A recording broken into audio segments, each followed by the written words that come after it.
Jamaah, oh jamaah. Alhamdulillah. Alhamdulillahirrabbilalamin jamaah. Kita masih di Islam itu Indah. Dan langsung aja aku mau ngebacain pertanyaan yang sudah masuk ke media sosial Islam itu Indah. Langsung aja yuk kita masuk ke segmen Tanya Dong Ustadz. Kami semua tanya dong Ustadz. Langsung aja jamaah yang ada di rumah. Pertanyaan pertama dari hamba Allah. Assalamualaikum Ustadz dan Ustazah. Saya mau bertanya bagaimana seharusnya saya seandainya seorang suami yang tidak bisa memenuhi kebutuhan rumah tangga dan tidak memenuhi kebutuhan hubungan suami istri. Tapi dia merasa biasa-biasa aja dan numpang hidup dengan saya. Apa yang harus saya lakukan Ustadz dan Ustazah? Wassalamualaikum warahmatullahi wabarakatuh. Ustadz Ahmad kan mohon jawabannya Ustadz. Bismillahirrahmanirrahim. Ketika ibu adalah seorang istri yang memiliki seorang suami yang tidak memberikan nafkah, baik nafkah zahir maupun batin, maka sampaikan kepada suaminya dengan bahasa yang adab dan akhlak bahwasanya seorang suami itu berkewajiban untuk memberikan nafkah zahir dan batin. Karena itu adalah kewajiban yang harus dipenuhi oleh seorang suami terhadap istrinya. Akan tetapi apabila dari segi nafkah zahir seorang suami tidak mampu memberikan nafkah dan istri mampu bersabar sementara sampai suami mendapatkan pekerjaan dan mampu memberikan nafkah, maka bagi seorang istri pahalanya akan mendapatkan surganya Allah Subhanahu wa taala. Akan tetapi peringatan bagi setiap suami, jangan kepada istri dan anak di rumah pelit untuk memberikan nafkah, giliran di luar rumah sama anak bini orang baik. Ini kadang ada yang seperti ini. Di rumahnya mengaku tidak punya harta, tetapi ketika di luar rumah jadi orang yang paling dermawan dengan hartanya. Hati-hati. Maka kafa bil mari isman an yudai aman yaul, kata Nabi Muhammad, sungguh termasuk seorang yang berdosa ketika suami melalaikan kewajibannya sebagai seorang suami untuk memberi nafkah zahir dan batin kepada istrinya. Maka istri banyak bersabar, memohon pertolongan kepada Allah Subhanahu wa taala dan selalu memberikan nasihat-nasihat dengan adab dan baik kepada suami. Mudah-mudahan suaminya mendapatkan hidayah dari Allah Subhanahu wa taala. Amin ya rabbal alamin. Terima kasih Ustadz Ahmad kan. Kita lanjutkan lagi jamaah pertanyaan selanjutnya. Datang dari Instagram hamba Allah lagi ya, dari belakang aku nih jamaah nih. Assalamualaikum Ustadz, Ustazah, saya mau tanya. Saya seorang istri baru menikah 1,5 tahun. Suami saya tidak pernah jujur soal uang. Sampai-sampai nafkah untuk saya pun diberikan hanya semaunya suami. Padahal suami mampu. Selama ini saya tidak keberatan karena saya juga bekerja.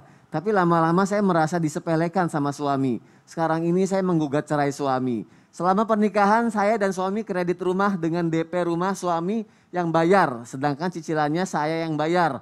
Dan rumah atas nama saya. Pertanyaan saya, berhakkah suami minta kembali uang DP rumah yang sudah diberikan? Karena suami meminta kembali uang DP rumah tersebut. Apakah harus dikembalikan? Kalau harus dikembalikan, berapa persen jumlah yang harus dikembalikan istri? Ustadz, saya mohon jawabannya Ustadz. Waduh, masalah hitung-hitungan nih, subhanallah. Jadi sesuatu yang diberikan tidak boleh untuk diminta kembali, apalagi yang diberikan itu adalah kepada istri. Jadi kalau yang termasuk nafkah itu bukan hanya pakaian, bukan hanya makanan, tapi juga yang namanya tempat tinggal. Jadi tempat tinggal itu termasuk nafkah. Jadi kalau atas nama istri itu yang sebenarnya yang diajarkan oleh ajaran Islam karena memang memberikan nafkah. Lihat aja deh, ketika terjadi perpisahan, ya naudzubillah min dzalik. Ketika terjadi perpisahan, perceraian, kata Al-Quran itu tempatkanlah istri-istri kalian di rumah-rumah mereka. Di rumah-rumah mereka, fi buyutihinna. Kenapa? Karena rumah itu atas nama mereka, bukan atas nama laki-laki. Ditempatkan di rumah mereka. Wallahu ta'ala a'lam. Masya Allah, terima kasih Ustadz Syam. Semoga terjawab ya untuk jamaah yang ada di rumah yang tadi sudah bertanya ya.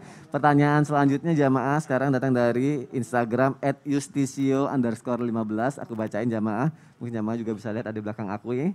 Assalamualaikum Ustadz, apakah boleh jika saya sebagai suami yang sibuk tidak bisa membantu istri di rumah, menyewa asisten rumah tangga untuk membantu istri saya di rumah? Dan saya ilmu agama saya pun tidak terlalu paham nih Ustadz. Dan saya akhirnya memanggil guru ngaji untuk istri saya. Nah, apakah ini dibolehkan dalam Islam? Apakah saya mendapat pahala yang sama seperti saya menjalankan kewajiban dan tugas sebagai suami Ustadz? Habib Usman mohon jawabannya. Habib. Bismillahirrahmanirrahim. Allahumma sholli ala sayyidina Muhammad wa ala ali sayyidina Muhammad. Wajib bagi suami untuk mengajari istrinya dan anak-anaknya dengan didikan agama. apabila dia tidak mampu, panggil guru agama.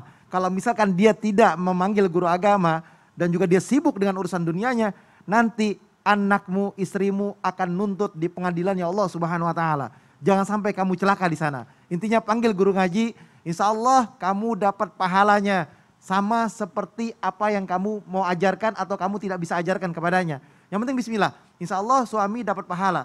Tapi harus paham, suami juga harus menuntut ilmunya Allah, jangan sibuk kerja. Berapa lama sih kerja? Bukan gak lama lagi, bukan. Kerjanya lama, dari pagi sampai sore, sampai malam. Dia sibuk urusan dunianya.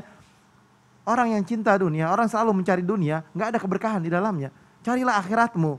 Kalau misalkan Sabtu Minggu kamu gunakan untuk ibadah, pakai Sabtu Minggu kamu. Tholabul ilmi faridatun, wajib kamu menuntut ilmunya Allah agar kamu selamat dalam keluarga kamu. Kan tadi dijelaskan, ku anfusakum wa ahlikum nara. Jaga dirimu dan keluargamu dari api nerakanya Allah. Kalau mau selamat, ajarkan dengan didikan agama terhadap keluargamu. Bismillah. Masya Allah, terima kasih Habib Usman untuk jawabannya. Dan terima kasih jamaah sudah mengirimkan pertanyaannya. Semoga di lain kesempatan akan aku bacain dan dijawab lagi sama guru-guru kita ya. Sekarang jamaah kita akan sama-sama berdoa dan akan dipimpin oleh guru kita Ustadz Syam. Silakan Ustadz. Tabik mohon izin guru-guru.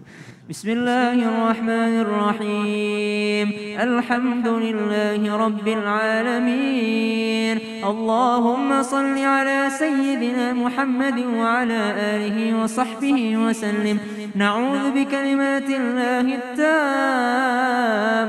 من كل شيطان وهامة ومن كل عين لامة بسم الله الذي لا يضر مع اسمه شيء في الأرض ولا في السماء وهو السميع العليم ربنا هب لنا من أزواجنا وذرياتنا قرة أعين واجعلنا للمتقين إماما ربنا أفرغ علينا صبرا وتوفنا مسلمين وألحقنا بالصالحين يا الله anugerahkanlah kepada kami sifat sabar sehingga kami mampu mendidik membimbing pasangan kami serta keturunan kami ya Allah ya Allah ya Rahman ya Rahim sebagaimana engkau kumpulkan kami di dunia bersama dengan keluarga kami kumpulkan kami kembali di Jannatul Firdaus wa sallallahu ala sayyidina Muhammad walhamdulillahi rabbil alamin. Alhamdulillahirrahmanirrahim. Terima kasih kepada guru-guruku yang tercinta. Terima kasih juga jamaah sudah menyaksikan Islam itu Indah. Insya Allah besok kita ketemu lagi. Sehat selalu, bahagia selalu. Wassalamualaikum warahmatullahi wabarakatuh. Waalaikumsalam warahmatullahi wabarakatuh. Bicara soal tata cara dan praktek sholat sunnah dan umumnya itu jumlah rakaatnya tuh berapa, boleh dijelaskan Habib? Jelas, barang siapa yang mengerjakan 12 rakaat salat sunnah rawatib sehari semalam, maka akan dibangunkan baginya suatu rumah di dalam surganya Allah Subhanahu wa taala. Kalau kata Ustadz Syam, bukan rumah, istana. Jadi 2 rakaat sebelum fajar. Jadi 2 rakaat sebelum fajar, pahalanya, kemuliaannya dari Allah Subhanahu wa taala khairun minad dunya wa ma fiha. Artinya lebih mulia, lebih hebat daripada kita punya dunia beserta isinya.